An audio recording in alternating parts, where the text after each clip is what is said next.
നമസ്കാരം, news prime മലയാളത്തിലേക്ക് സ്വാഗതം. 2011 മുതൽ ബംഗാൾ മുഖ്യമന്ത്രിയായി ഇരിക്കുന്നത് മമതാ ബാനർജിയാണ്.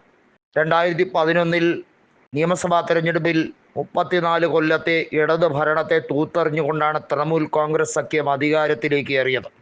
അന്ന് തൃണമൂൽ കോൺഗ്രസിന് 184 സീറ്റുകൾ വിജയിക്കുകയും കോൺഗ്രസ് 40 സീറ്റുകളിൽ സഖ്യത്തിൻ്റെ ഭാഗമായി മത്സരിച്ച് വിജയിക്കുകയും ചെയ്തു. CPIM-ന് അവിടെ കോൺഗ്രസ് നേടിയ സീറ്റുകൾ പോലും നേടിയെടുക്കാൻ കഴിഞ്ഞില്ല എന്നുള്ളതാണ് വാസ്തവം. പക്ഷേ ഇടക്കാലത്ത് അന്ന് മൻമോഹൻ സിംഗ് ആയിരുന്നു പ്രധാനമന്ത്രി. UPA സർക്കാരിൽ കേന്ദ്ര റെയിൽവേ വകുപ്പ് മന്ത്രിയായിരുന്ന മമതാ ബാനർജി രാജിവെച്ചുകൊണ്ട് ഭവാനിപ്പൂരിലെ ഉപതെരഞ്ഞെടുപ്പിലൂടെയാണ് മുഖ്യമന്ത്രി സ്ഥാനം നിലനിർത്താൻ മത്സരിച്ചതും 2011 മുഖ്യമന്ത്രിയായതും. എന്നാൽ UPA സർക്കാരിൽ നിന്ന് പിന്തുണ പിൻവലിച്ചുകൊണ്ട് തൃണമൂൽ കോൺഗ്രസ് പെട്ടെന്ന് നടത്തിയ ഒരു രാഷ്ട്രീയ തീരുമാനത്തിൻ്റെ ഭാഗമായി ബംഗാളിലെ കോൺഗ്രസ് മന്ത്രിമാരും രാജിവെക്കുകയും UPA-യുമായി സഖ്യം ഉപേക്ഷിക്കുകയും തൃണമൂൽ കോൺഗ്രസ് സ്വതന്ത്രമായി മാറുകയും ചെയ്തു.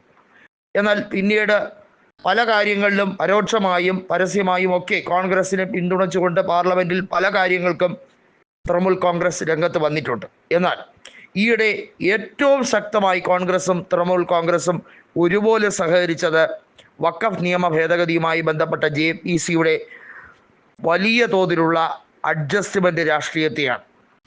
അതായത് സംയുക്ത പാർലമെൻ്ററി സമിതി നിശ്ചയിച്ചിട്ടുള്ള മാറ്റങ്ങളോടെ പരിഷ്കരിച്ച വഖഫ് ബില്ലിൻ്റെ അവതരണവും ചർച്ചയും എത്രമാത്രം ലോക്സഭയിലും രാജ്യസഭയിലും വലിയ കോളിളക്കമുണ്ടാക്കി എന്നുള്ളത് എല്ലാവർക്കും അറിയാം.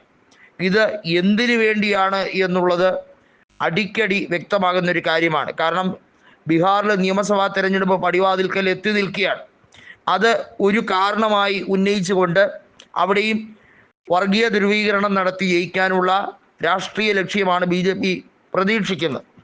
അത്തരത്തിൽ ഏകപക്ഷീയമായി BJP നടത്തുന്ന ഈ രീതിയിലുള്ള അഭിപ്രായ ശേഖരണം അതിനെ തകർത്തെറിയാൻ കോൺഗ്രസും തൃണമൂൽ കോൺഗ്രസും ഒരുമിക്കേണ്ടത് അനിവാര്യമാണ്.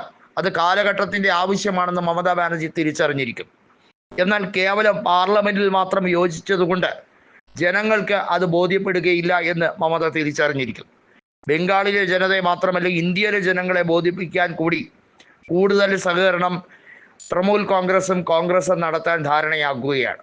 അതായത് കോൺഗ്രസ് മറ്റ് സംസ്ഥാനങ്ങളിൽ തൃണമൂൽ കോൺഗ്രസ് വോട്ട് ഷെയർ വർദ്ധിപ്പിച്ചിട്ടുള്ള സംസ്ഥാനങ്ങളിൽ അവർക്ക് സീറ്റ് നൽകാൻ ധാരണയായാൽ തീർച്ചയായും കോൺഗ്രസ്സിന് ബംഗാളിൽ അർഹിക്കുന്ന പ്രാതിനിധ്യം വീണ്ടും നൽകാം എന്ന ഉറപ്പ് മമത നൽകുകയാണ്. നമുക്കറിയാം, 2 പ്രദേശങ്ങളിൽ മാൽഡ മേഖലയിലും അതുപോലെ ബഹ്റാംപൂരിലും കോൺഗ്രസ്സിന് വലിയ ശക്തിയാണ്. കഴിഞ്ഞ ലോക്സഭാ തെരഞ്ഞെടുപ്പിൽ ബഹ്റാംപൂരിൽ കോൺഗ്രസിൻ്റെ നേതാവ് അധീർ രഞ്ജൻ ചൗധരി യൂസഫ് പത്താനോടാണ് പരാജയപ്പെട്ടത്. തൃണമൂൽ കോൺഗ്രസ് ആ സീറ്റ് നേടിയെടുത്തെങ്കിലും വാസ്തവത്തിൽ കോൺഗ്രസിന് വിട്ടു നൽകേണ്ടിയിരുന്ന സീറ്റാണ്. ഒരു പൊതു മിനിമം പരിപാടിയുടെ അടിസ്ഥാനത്തിലെങ്കിലും കോൺഗ്രസുമായി സഹകരിക്കേണ്ടതിൻ്റെ അനിവാര്യത തുറന്നു കാട്ടപ്പെടുമ്പോൾ തൃണമൂൽ കോൺഗ്രസിന് ഇനി മുട്ടാത്തർക്ക ന്യായവും പറഞ്ഞു നിൽക്കാൻ കഴിയില്ല എന്നുള്ളതാണ് സത്യം.